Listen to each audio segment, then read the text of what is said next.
Thank you all for joining us today for our ecosystem series, webinar series. I'm Austin Sagas. I'll be the moderator today. I'm an investment associate with the South Carolina Research Authority. And today I'm joined with two titans of industry in the Colombia area, Chris Heivly and Joe Queenan. I'm so thankful that they were able to join us on this ecosystem series. And today they're going to be talking to us a little bit about what led them to this ecosystem, what's happening here, what are some of the challenges, what are we doing well, and as well as what's our future, what do we have going forward with us. So I'm so excited to explore these topics with you all and with our audience today.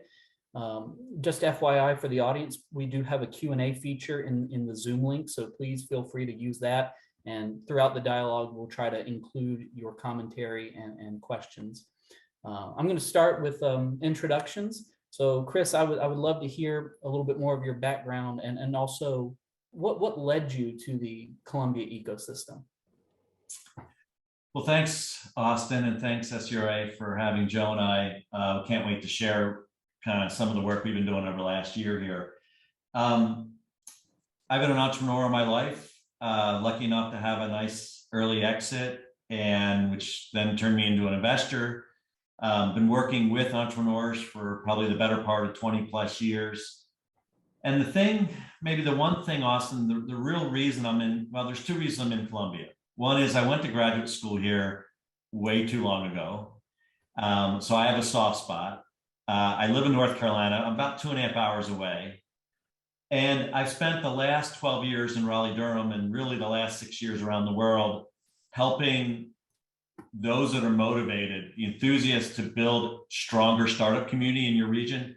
I've been a consultant to those initially through Techstars and now on my own over the last 6 years. So my new startup, basically the last 6 years, is figuring out how to help communities, build a more, kind of frothy startup community. I like that term, frothy. It kind of shows like an appetite, a ferociousness to encourage that entrepreneurial behavior. I love that. Joe, same thing for you. I would love to hear more about your background and what led you to your impact in the entrepreneurial ecosystem here in Colombia. Sure. My background is similar to Chris, a couple of technology startups that have been able to scale and exit. And I think what I took out of that was at no point did I get through an inflection without somebody else's help. And so I'm at a point now where I just want to try to, any way I can, help others have those same opportunities that I've had. And my story of getting to Colombia is like any other good story. It starts with a girl. My bride is a professor at USC, and that's what brought us here from Notre Dame. So it's been a fun time here in Colombia. It's an interesting place, and there's a lot going on. So we're excited to talk about that. Wonderful. Now, I'm the exact same as well. My wife, girlfriend at the time, she's the reason why I started here in Colombia. And she's still the reason why I'm here. And we've been able to do so many wonderful things since coming to Colombia. I love the synergy here of, you move to a new community and you made something, you've made an impact here, you've grown, and you're trying to find ways to contribute back to the community. And now you're coupling with that with your coworker here, Chris, who's trying to invigorate and that frothiness of these businesses here and the environment along with that. So with that, let's talk about where we've been first in this journey. So Chris, how has the past 12 months been sort of working in this community? Fun, frustrating, exciting, difficult. Sounds like a family. Yeah, just like family, just like every community, right? I mean, a lot of times people kind of look at a startup community almost as an entity, like a company, and it's not, because no one owns it. Nobody, leaders kind of come and go, and leadership is defined differently than CEO. So, put it this way, I'm still here and I'm still chugging along. The opportunity is huge, which excites me. The challenge is large, frankly. I know we'll get into some of that as we go through the webinar, but Yeah, it's been an exciting journey, and it's you know, for me in my kind of semi-retirement, the fact that I can get in a car, I can be in Colombia 2.5 hours to work with Joe and some of the other people that are really starting to emerge as leaders and to kind of help coach this to kind of hopefully to have this community achieve what it wants to achieve. It's been fun. Yeah, and Joe, I'm also interested in seeing your feedback since you are a resident here. So you know what Colombia was like 12 months prior, in a genuine way. Like what were actually people doing? What was the feelings people had, the energy, and now looking 12 months back. So what has been working with this community been like for you? Yeah, well, I'm not big on feelings, but I think what I've seen is, as much as some things have changed, there's been some similar challenges that we're working through. The one key thing that we have is there are some amazing stories here of entrepreneurs doing really, really, really cool stuff. And one of the things that we have found is that they're just simply not connecting. And some folks live out at the lake, some folks in Shandon, some folks staying at home, and that's all great. But the one thing that we've lacked is really this one destination for entrepreneurs of all experiences and backgrounds to get together, rub shoulders, learn from each other. And I think that's the one thing that we've been able to make progress on here. And I know we'll be talking about the Boyd investment in the community, but I think that's probably one of our bigger successes for the community, of buying for the community over the last year. Hey, Austin, I gave you kind of a little bit of a fluffy answer, but I have spent the last 6 years developing ways to audit and really kind of measure where communities are. And I think it would be fair in terms of looking at this 12-month arc. Now, remember, that's the only arc I have is 12 months. I've been doing this since late May. This is a community that has a ton of potential, a large population base, the state capital, which has various resources, obviously a lot of colleges, not just USC, but Benedict and Allen and Columbia International and Midlands Tech, right? So there's a lot of kind of the typical drivers of a great startup community, but it just hasn't coalesced into something meaningful like more developed or emerging ecosystems have done. And I've done this in Durham, North Carolina, and Raleigh for the last 12 years again. And I've been in places as small as Fort Wayne, Indiana, 150,000 people, and as big as Lima, Peru with 10 million people. So I know what the potential could be here. So the potential is in front of us. It's a little bit of an immature ecosystem. And maybe that's a little bit of a hangover from kind of being a state capital and the university being such dominant, kind of stable, you don't go work for this, the state government if you're a rebel, right, rules breaker, right, like a lot of entrepreneurs. With that, there's some kind of foundational structures that haven't come together the way that I think they could. So the last year has been kind of trying to adjust those, maybe break some of them, maybe create some new energy around maybe a little bit more of a grassroots effort around entrepreneurship, which goes back to Joe's point about connecting more people together and serving each other in terms of helping us as entrepreneurs on the journey.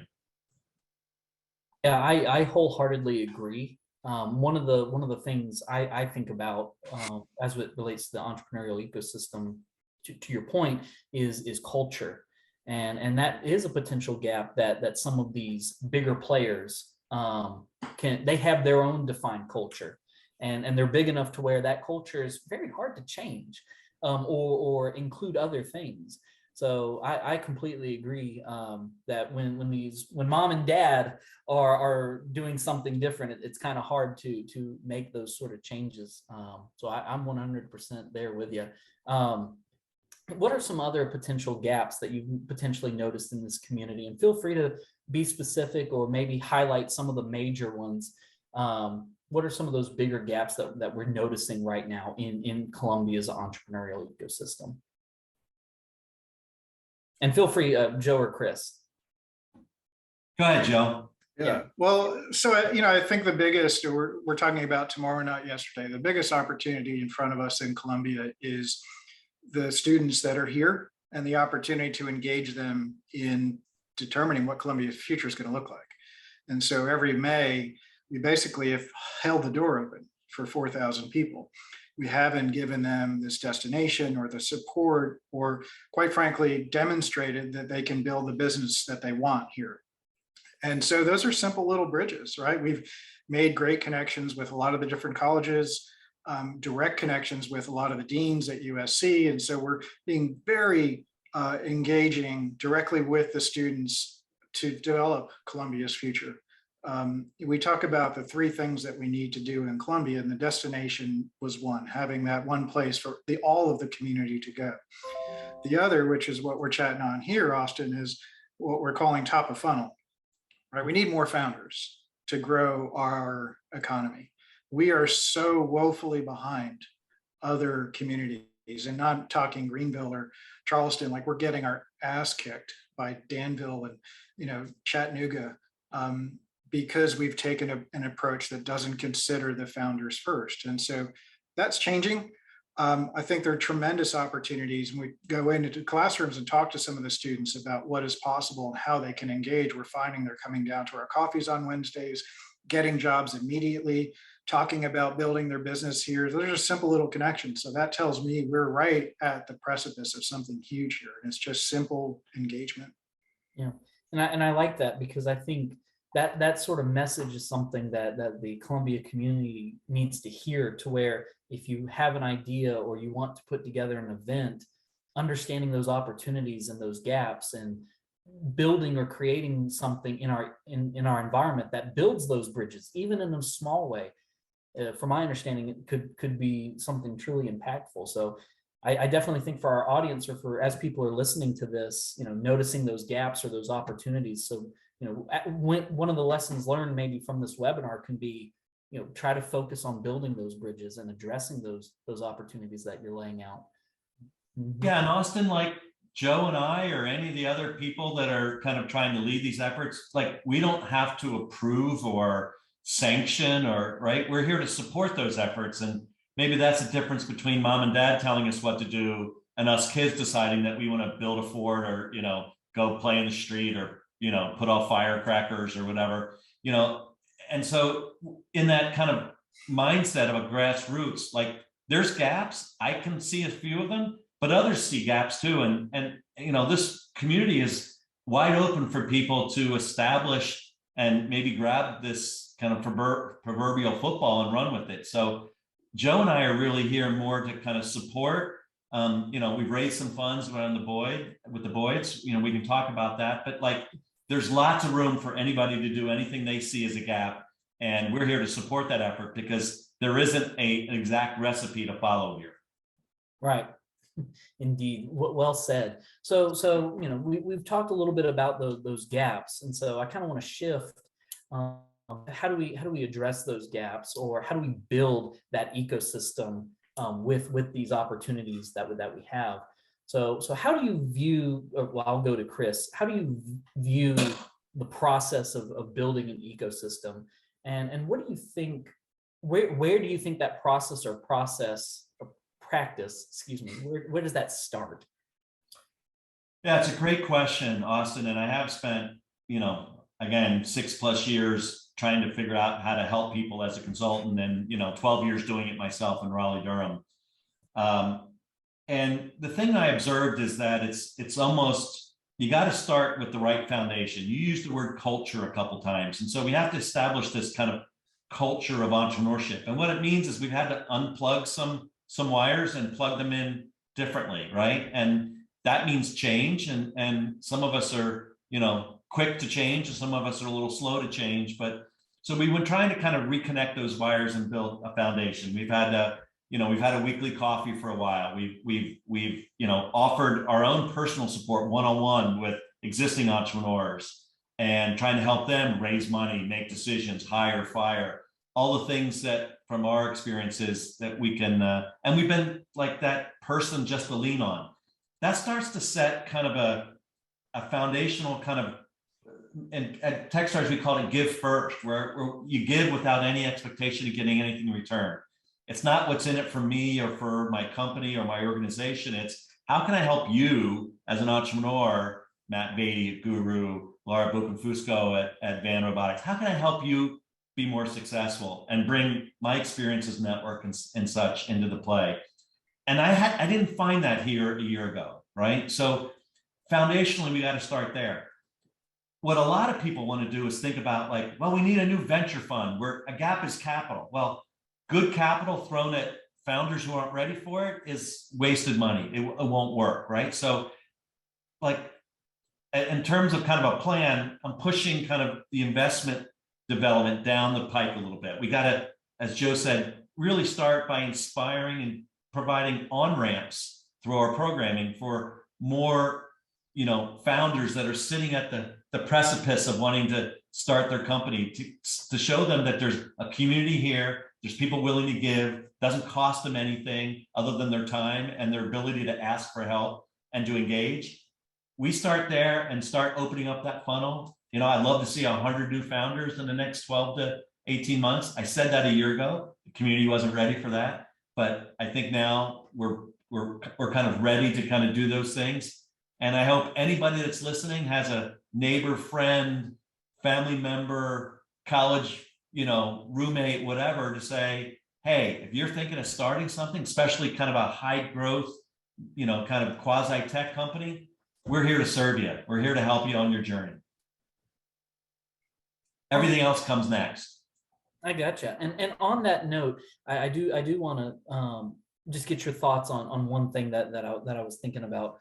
So some of this, with entrepreneurship is taking risks and being vulnerable, right? And that might be something from our conversation that might be lacking in this ecosystem, is that some of that is fear of failure, and that might have be some of the reasons why our ecosystem might be having a gap or missing some opportunities. Can you talk a little bit more maybe on that note? Like, do you think in Colombia there might be a potential fear of failure, and if so, how might we address that, or are the things that you're talking about, do they address that? Yeah, I might step in on this one. Sure. I think look, failure is cool, right? I fail almost every day. I get up pretty early, 4 o'clock, and I try to create something. I'll play with some wires and build something that usually blows up. And I walk into any room confident that I am not the smartest person when I walk into that room. And that's a fundamental shift from learning the hard way that I thought I was because I had the coolest idea or the coolest widget. And so we need to demonstrate to the community that it's okay to learn and move on. It's not okay to fall down and stay down. And it's the role of the community to pull everyone else back up and make sure somebody learned, how and why they got knocked down. Like I said, at each of these inflection points, which I've had personally, there was many people on the other side of the conversation who said, you might consider this, you might consider that. I found that the best mentors are the ones you don't realize till after the fact how much they helped you through this. And they don't tell you what to do. They help you own the outcome. And that's one thing we have to get better at here in Colombia. There's a lot of people very generous with their time, willing to sit down and tell you what they would do. And that doesn't actually help us grow our community. So we need to be very more prescriptive on trying to help people be better mentors and be better mentees.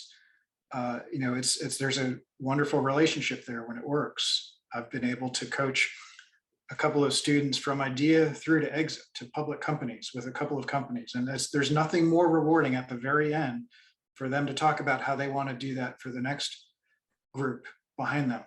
I mean, to me, that's what this is all about. And we can do it. We've done it in other communities. We will do it here. Mm-hmm.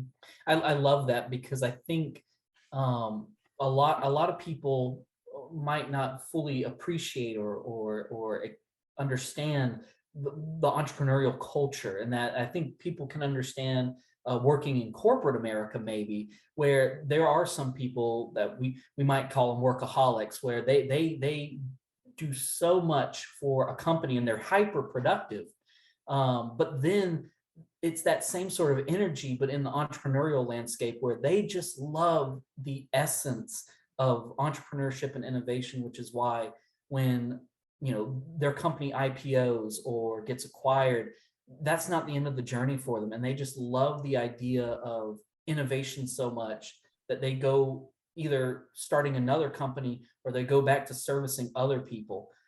Because it's just an incredible feeling and I don't know, magic that you're able to create so much value with these entrepreneur relationships in this culture.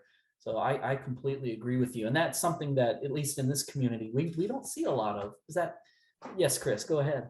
I was just going to say, in some ways, this community is not unlike any other community. Mm-hmm. Joe's heard me say, same issues, different weather, right?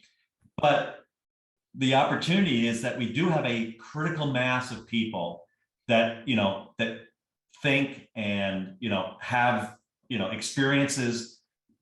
I have the opportunity to go all over the world and I speak, and I ask at one point almost in all my speeches, I say, raise your hand if you have an idea.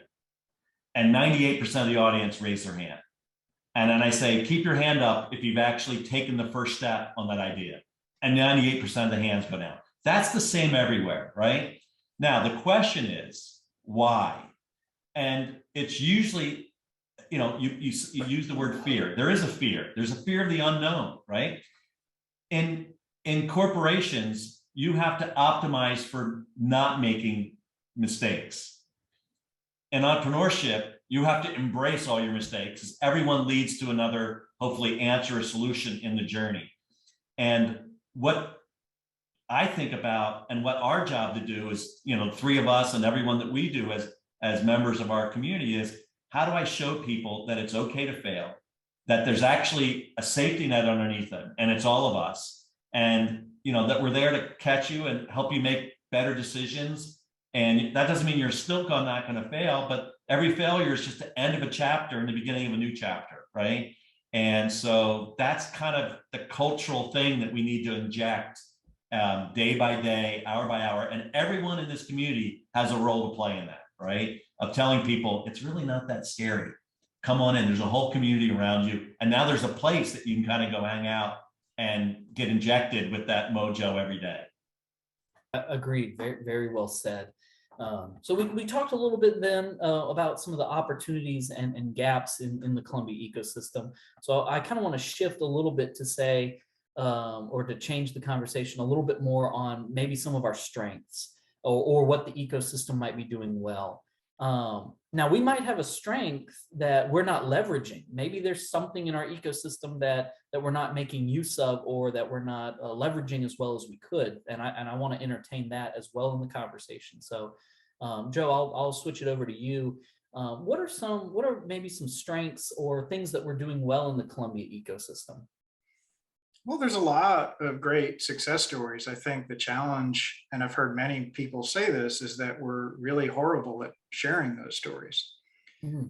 And, we are fortunate enough to meet a bunch of entrepreneurs every Wednesday morning that come down and they'll get up and introduce themselves. And, oftentimes my initial reaction is, holy cow, why doesn't anybody know this? And there's a lot of those great success stories. And I think that's easy part, is just connecting folks that are at doing these amazing things so people know that all this is going on here. The other thing is assets. Like, people are really more critical at the stage we're at than a widget, right? An innovation, a piece of intellectual property. Colombia has, because of the number of universities we have so many people like myself, right? My wife is the smart one. We've come here for her role, and then the community gets stuck with me. Well, there's a lot of, we call ourselves trailing spouses, that are not easy to plug in. There's a nuclear astrophysicist that has drinks on her porch on Fridays. They can't just up and move their, Hadron Collider down here. And so they have a choice: stay where they were or kind of do nothing here.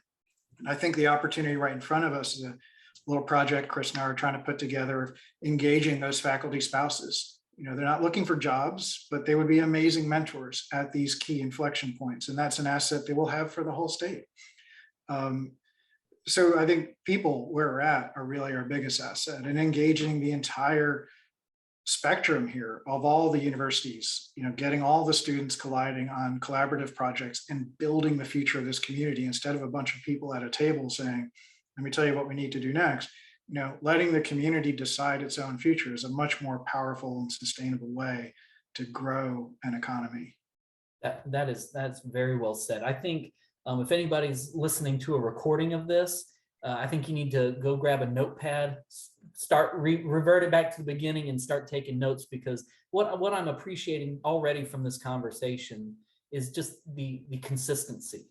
It's all focusing back to people, all addressing opportunities and gaps to grow our community, to provide a safety net, to address the fear of failure, to take more chances, to have success stories, and then to give back.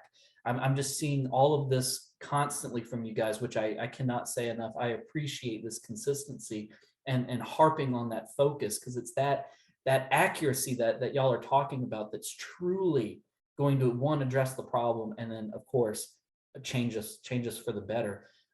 Chris, on that note, so we heard from Joe a bunch of different strengths that we have the potential to leverage. I'm going to address Catherine Hayes's question to you, and that is, how do we, when we're leveraging these strengths, how do we make sure not to duplicate efforts using the limited resources or people that we have? Can you comment on that? Yeah, and it's a great question, Catherine, and one I get asked all the time, not just here in Colombia, but in all the places that I've worked. And I'm going to ask you for a little bit of room while I kind of come back around through the back door. The answer is that we have to be okay with duplicative efforts. We have to be comfortable with the uncomfortableness of looking like we're not super coordinated. One of my taglines is spend more time connecting than coordinating, right? Because coordination is based on the feeling that there's an exact plan to run and that everything kind of, snaps into place and like building blocks, and startup communities don't work like that. And the idea that, and the mentality that I saw here a year ago was a mentality based on scarcity of resources and funds. And most of all the things that we've talked about today so far don't involve funds. You don't need money to introduce people to each other, or to show up at an event, or to, start a company, with, taking your idea and starting to build a plan. You don't have to have money day one for any of those things. So the mistake is to think that everything has to be done in a systematic way, has to be super coordinated, and has to be funded. And though funds help, and I'm not going to be, stupid enough to say that funds don't help, because we just raised a bunch of funds, how they come together. And, so I'm okay with, we have multiple places in Colombia where you can hang your entrepreneurship shingle. That's fantastic, right? Everyone should have choice, right? One door is not better or worse, than any other door. It's whatever works for you, whatever you get the most. There's multiple places that you can get, meet with somebody, and find out a program about how to, craft your idea or build a business plan. Some of them are going to be for you. Some of them are not going to be for you. We have to have multiple doors and windows into this space, and some of them may overlap, and some of the events may overlap. Fantastic. The better ones succeed. The old ones get put to pasture, and they're filled with another, something else later. No harm, no foul, no one has to own anything, right? So we have to start to be comfortable with the uncomfortable overlap of things and not try to super coordinate things. And that's my 10, 15 years of experience doing this. I gotcha. So having the dialogue about strengths in Colombia, I kind of want to add a slightly different flair to it, and address two questions for you, Chris. And one is, what other ecosystems are doing well in the entrepreneurial world? And second, and this is also for our audience, is sometimes I hear people compare maybe entrepreneurial ecosystems or just cities in general with each other. Is that a helpful exercise? And If so, in what way? Or is it just not good to compare each other altogether? Well, Joe, he's got me on, 2 rants back to back. So I say comparing ecosystems is like comparing children. It just shouldn't be done, right? Now, can you learn from other ecosystems? Yes, right? And you should never stop doing so. I've said multiple times, I have a kind of a bucket of 200 different activities that we could all put in play here. But which ones work in Colombia and which ones should we do at what time? That's where maybe some of the magic comes from. Comparing ecosystems, the politicians, the bureaucrats, they love that, right? Because it's it feels good and maybe it gives you a goal. I mean, when 3 months in, I did a readout that 160 people in Colombia attended. And the one most overriding feedback was, how'd you get all these people in the same room at the same time? Lots of these people hate each other. And I'm like, well, that's a problem, right? Like, that's a Colombia problem. That's a people problem. That has nothing to do with Greenville or Charlotte or Des Moines, Iowa, or, Lima, Peru, right? That has to do with how are you and I, Austin, going to connect and serve each other and help each other for the betterment of founders. Like, that's the only thing that matters, right? So getting back to your question, what are some communities that are doing it well?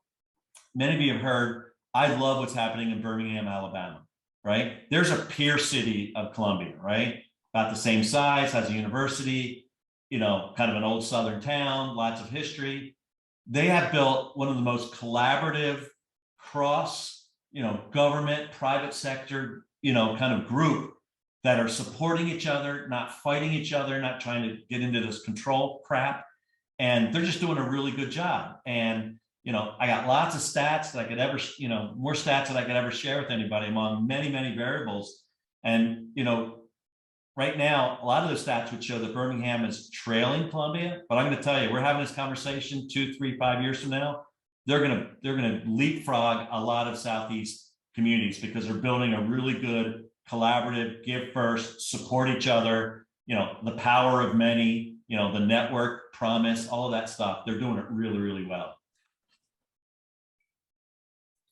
I got you. Thank you, Chris. And I appreciate that extra level of detail with my question of comparing ecosystems, that it's too easy and it's exactly inaccurate and unfair to just generally compare communities, but to look at their strategies and to plug and play of what do we think could work in Colombia, and to use those strategies or those ideas and try them out in Colombia. I think, yes, I agree. That's the real value. In my short life on Earth, I've noticed it's always the more difficult things that are typically more accurate. And it's hard, I think, to dive deeper into those communities and derive that strategy, derive what they're doing. But it's worth it because you can get those ideas. You can hopefully figure out like a deployment strategy, or what does that look like? And then from there, have hopefully a success story. Yeah. And when it doesn't work, discard that, try something again, and keep doubling down on the things that seem to be working. Absolutely, completely agree. So Chris, Joe, I'm gonna turn it over to you and ask Eric Weissman's question, which is, so we've talked about some of these strengths, and we're talking about, well, how can we take advantage of these. So assuming we're getting successful at knocking down these opportunities, addressing these gaps, and enhancing our strengths, how do we know that all of that's working? What does this ecosystem going to look like? How is it going to change to let us know that what we're doing is moving us forward? There is just a sense when you're walking down the street and all of a sudden there's another 30, 40, 50 people that weren't there before that are all quickly walking down the street to get to another meeting or introduce somebody to another investor. Like right now, I think part of what we've seen in Colombia is you have this, some folks at the lake, some folks not at the lake, whatever. And now having this destination, it allows that innovation community to grow and to flourish. And the more that we can just focus on our priorities of it, having that destination, supporting the top of funnel activities through these different support programs, the more we're going to drive those collisions, which is what's going to drive that sort of measurement. And it's not as the typical economic development metric where we say $1 in results in, I don't know, whatever they measure. I don't pay attention to that crap. But in the real world, we're going to see more founders starting their businesses. The one metric I always hold myself accountable to is how many are still in business after 2-3 years, right? If we screen them well enough on the front end and give them all of the resources that they need to ask really good questions to help them through those inflection points, then the metric as a community, and I would say South Carolina, not Colombia, but all of us need to focus on how are we doing in keeping these businesses around and engaged and successful. So the vanity metrics of how many people are in a building or how many grants that have been handed out or some of these other things, which, we've got to have accountability, but they don't actually demonstrate progress or success for a community or a state. We're not actually, again, focusing on the founders, the entrepreneurs. We're focusing on the organizations that are either getting or receiving the money. And the people that are supposed to be helped as a result of this are not even in the metrics. So I think we need to blow those metrics up. Chris, I noticed you grabbed a couple of things. Tell me what you're playing with over there. Well, I'm playing with books, right? So, and I really think I know you have a bunch more questions and I'd love to get to those, but just to plant a seed, if anybody really wants to understand at a deeper level what startup community ecosystem building is, my partner Brad wrote the seminal book over 12 years ago, which is called Startup Communities, which is a very easy read. And then he and one of my other partners, Ian Hathaway, wrote this follow-up book that talks about the science of startup communities and really the basis for the consulting tools and tactics that I developed. And so I'm happy to one-on-one geek out with any of these, but if not, you want to know more how we think and the kind of the mindset that we're after, both these books are great starting points. Well, I think that's very helpful advice. It's one thing to get your feedback or your input on something, but then to also offer, well, this is some of the material that helped make me. I think that's really cool too. So again, for the people that are taking notes, please write those book names down, read them, and try to get in Chris's mind because some of these pieces are derived from that material. I like this question that I'm going to ask from one of our attendees, which is innovation can come from existing infrastructure, which I find interesting because I haven't really thought about that. But maybe y'all have. So I'm going to twist the question slightly to say there can be innovation at work, is what I would call it. Innovation in larger corporations or larger existing companies that are currently in Colombia. Is there a space for them in what we're talking about here? And if so, and you're that employee who's got an idea to change their company for the better, where do they fit in this? If I can jump in, Joe, really quickly, Brad and Ian and I spent a lot of time thinking about this. And I can't tell you it's the only answer, but our answer is that it's almost like Russian nesting dolls. So in one way, you have your startup community, and then around that is your entrepreneurial ecosystem, and around that is kind of like your innovation economy. And obviously, in that kind of three-set thinking, innovation, like you said, can stem from many, many places. What I hope to see, and by the way, the average age of an entrepreneur today is 33 to 35 years old. So though we have this great asset in terms of our colleges and the number of students there, real entrepreneurship is going to come from that person you just mentioned, that's sitting at a company and has an idea, and it's not, and it's an innovation that either he or she might do in that company, or may decide to take it outside the company and become an entrepreneur and start something out. I don't really care kind of how it happens. I want to make sure that that person has those options. Right now, I'd say 98% of those people that put their hand up that have an idea don't think they could jump out of that company, that there's a safe place to kind of take that idea and run with it. And that's what we have to build, is that, that kind of way that your innovation ideas can manifest itself in whatever way you're most comfortable with. Joe, anything you'd add to that?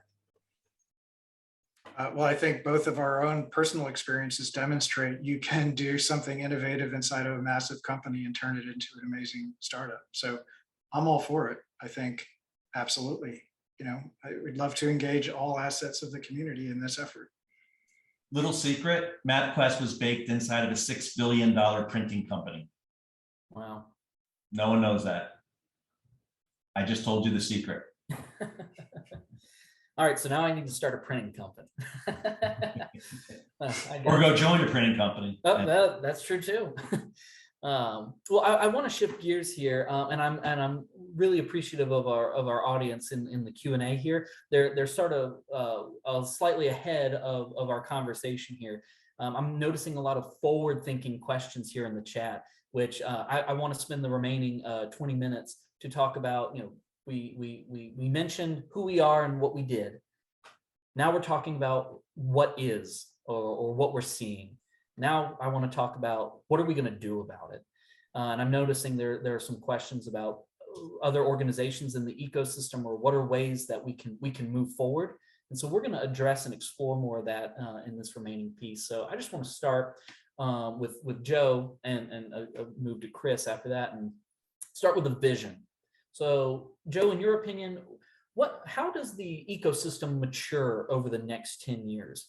What does that look like? What are we doing differently? So, well, I think one of the key things we need to do is be a little bit more disciplined with our activities initially on, not, as Chris was saying, to coordinate or control, but to just prioritize objectives. So having that destination, focusing on the top of funnel, and not just students, but that's an easy bridge to build, and the support. Like if we focus on those things, we will move the needle significantly. And if we don't, we'll continue to what we got over the last 7 years, which is nothing. We might as well just take the money down to the river and float it down to Charleston. So I think, if we take anything out of this, is that discipline does drive impact, right? And so if we are focusing on that discipline and driving the impact, that income, the income will come from driving that impact. And so it's all tied together, not in a controlled or coordinated way, but just consistency. And I think one of the things that is really exciting is that the reason that the Boyd Foundation invested in this vision, which is that really we were able to sit down with them and talk about that discipline and the prioritization of objectives, and how we can align with organizations like SCRA or the city, the county, others to help support their own objectives, not to control, not to coordinate, but essentially to just have a more open level of communication and to level set how we're prioritizing what we're doing regionally, how each step builds on the next.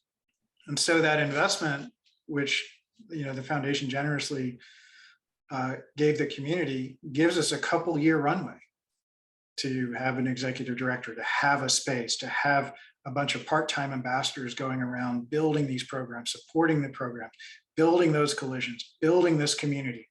And so that gives us a consistency and a roadmap that we've not had before as a community.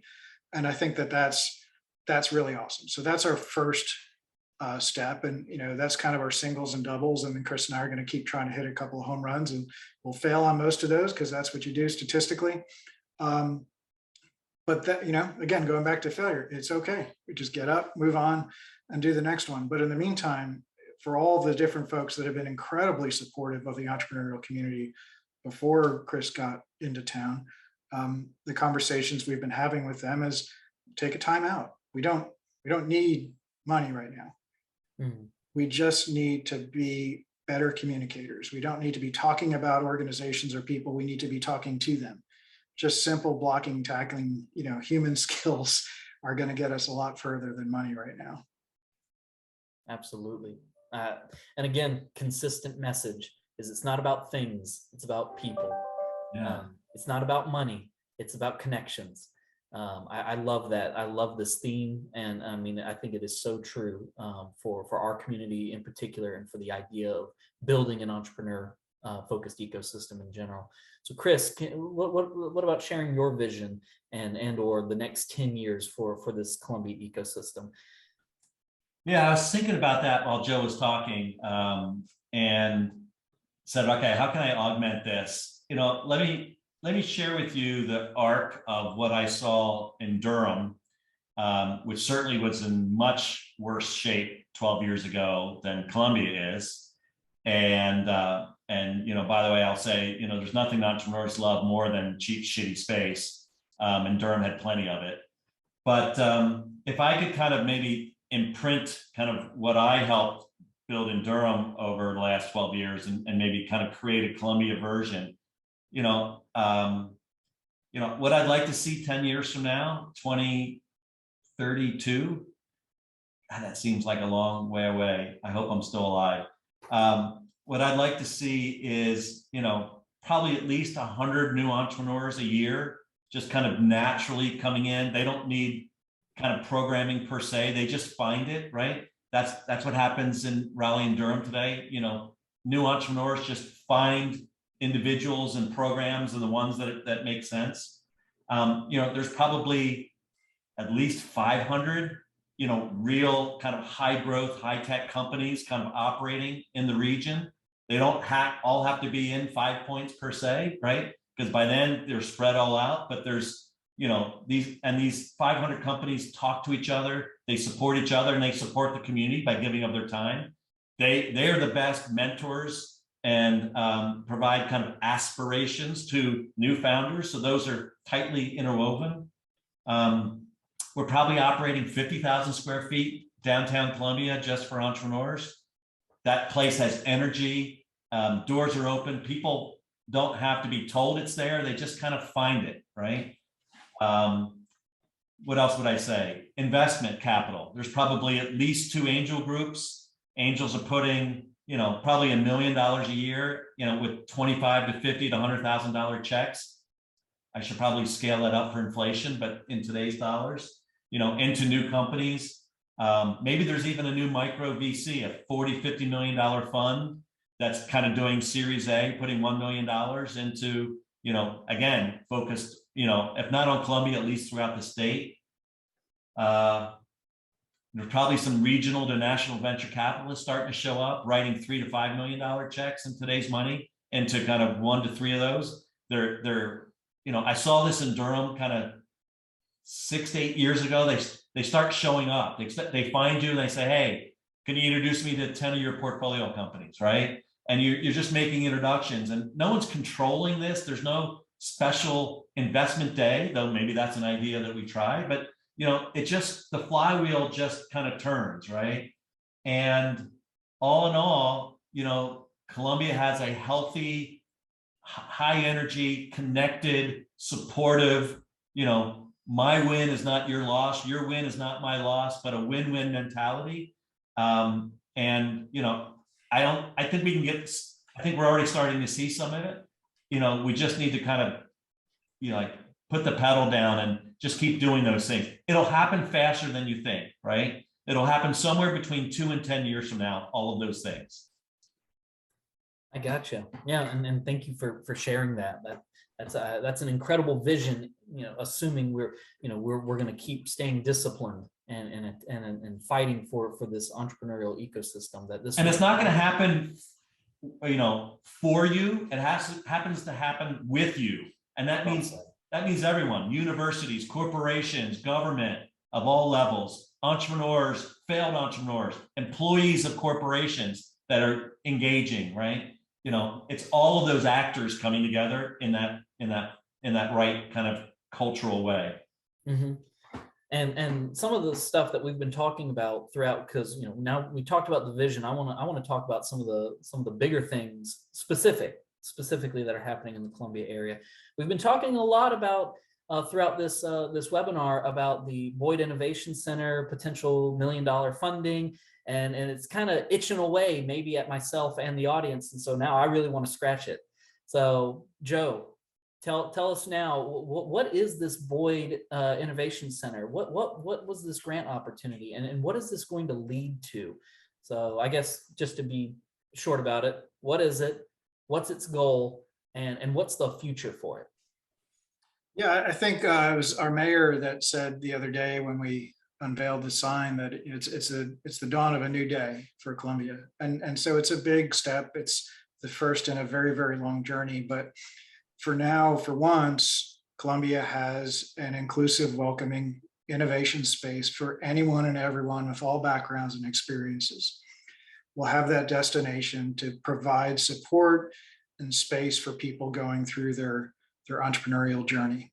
So the donation from the Boyd Foundation, they're incredibly generous supporters of all things Colombia.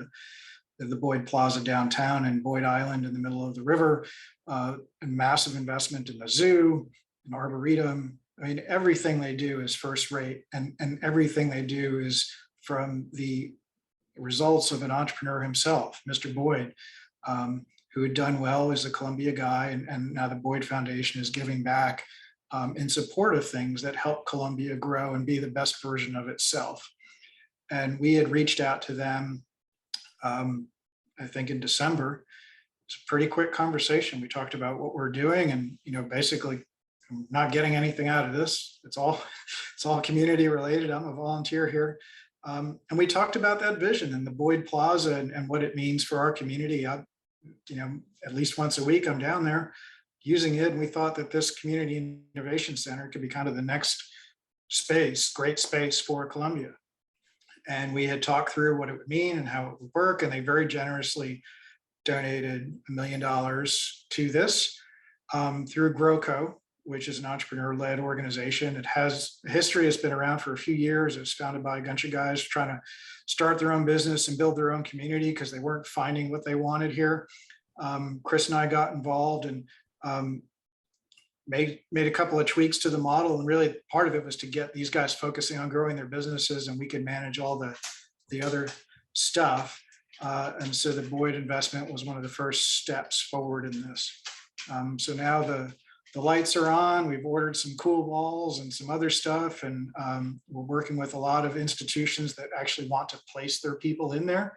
So when we flip that switch shortly, it's going to be a pretty good space that'll be heavily used, and we're excited about that. And so that's just the first step. Consistent with our conversation around discipline driving impact.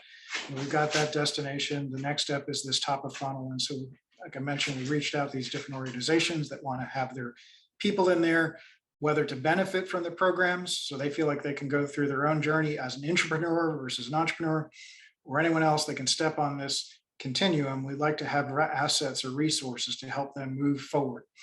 And most of it is people related, not money related. And this generous investment gives us a couple-year runway, which we're very excited about. I gotcha. So I want to go even a layer deeper into that innovation center. So in the sign that they've now put above the building, it says right in the corner, powered by GrowCo.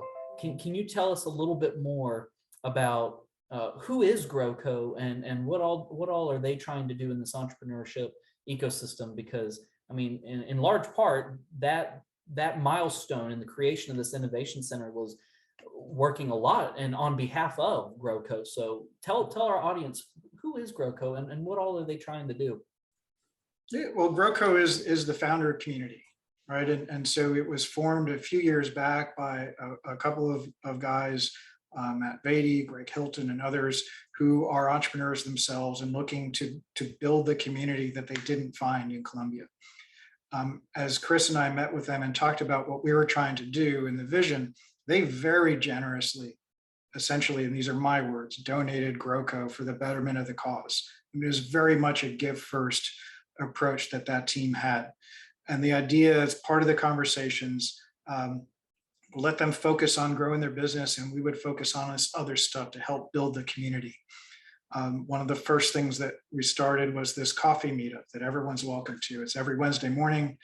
I pay for the coffee, somebody else picks it up. We all sit around, and each week is slightly different. At some point, I think the Boyds and a lot of their board members showed up, and they were just blown away by every age, every race, every background, and level of experience is in this space for some I think it's pretty good coffee, free coffee on a Wednesday morning. And they said, okay, let's do this. Um, and so that's a great example of one of those projects. We take it out of the bag, we give it kind of 80% baked.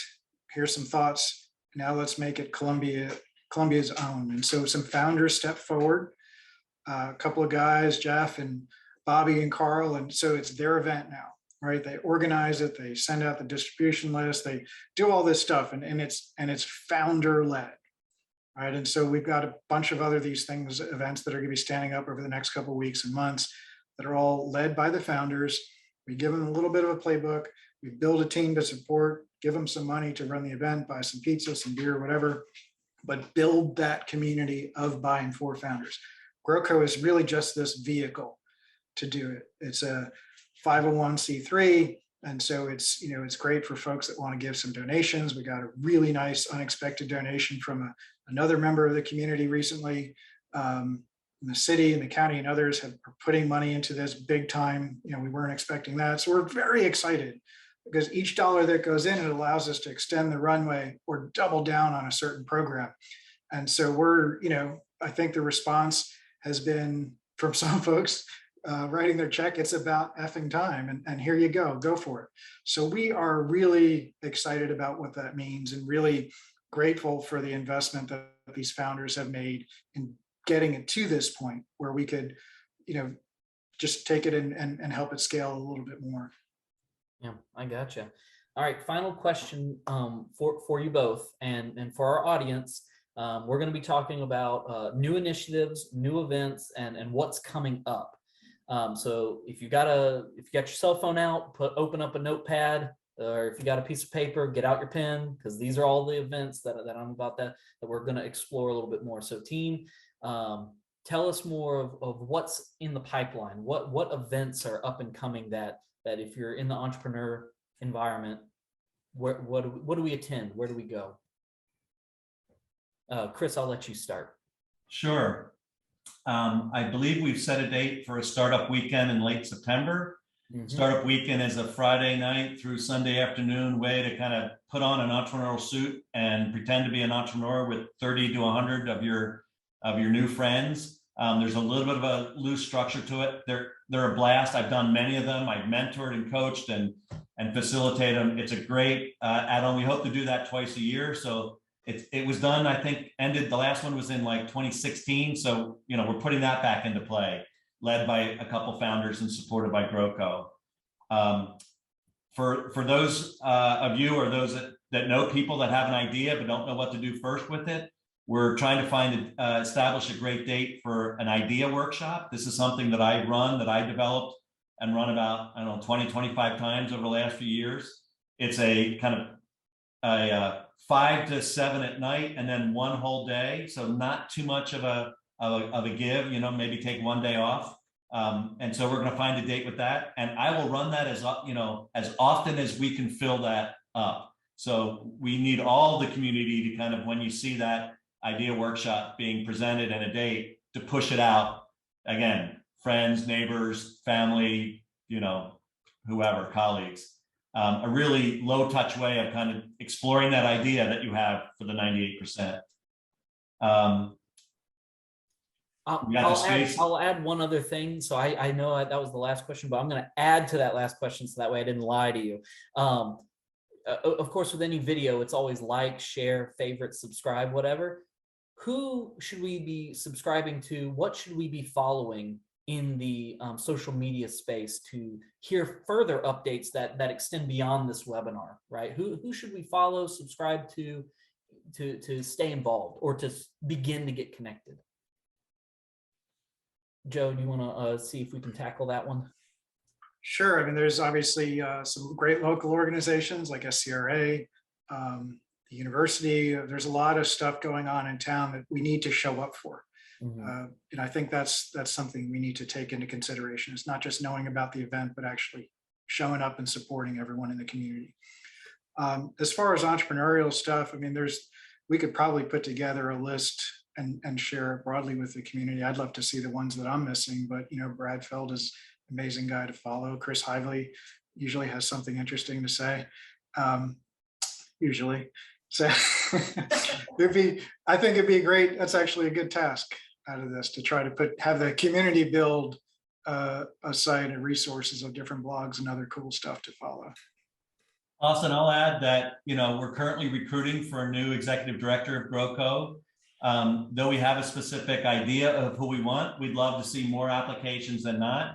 You can go to the GrowCo on LinkedIn and find the post, or reach out to you or SCRA, and we'll, get you to the job description and the application form. We hope to, be starting the interview in the next week or so, and work through candidates and maybe having someone September 1st. I would think they would be a great person to follow, because they'll be in the mix of all this. I do tweet and I do blog occasionally, so we'll get that going up. And Joe and I have ideas about what we want to do with GrowCo and the new executive director in terms of building a bigger megaphone, right, to share with people what's going on.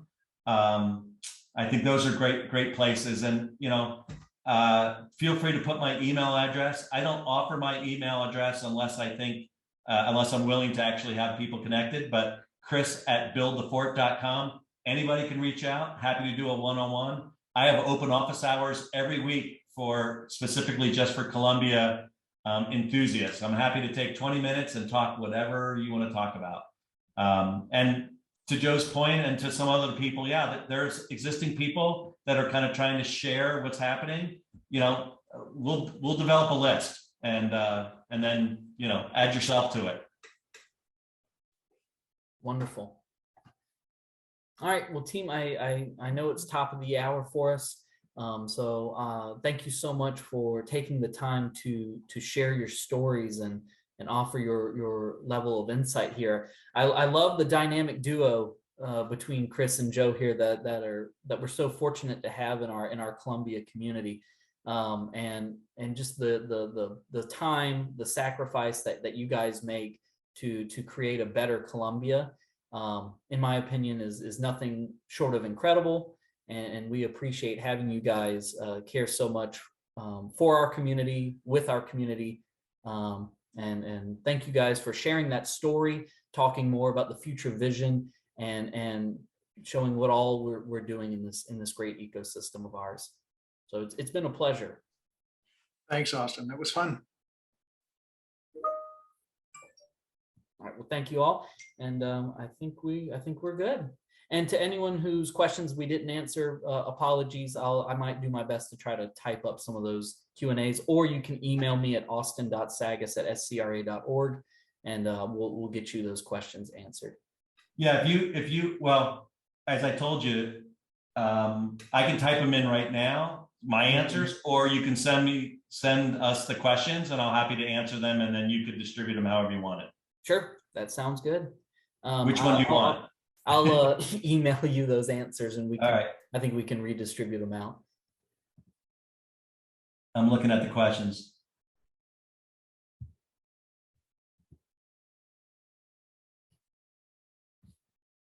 Cool. Yeah, great questions. And thank you all for joining. Thanks, Austin. Talk to you soon. Indeed.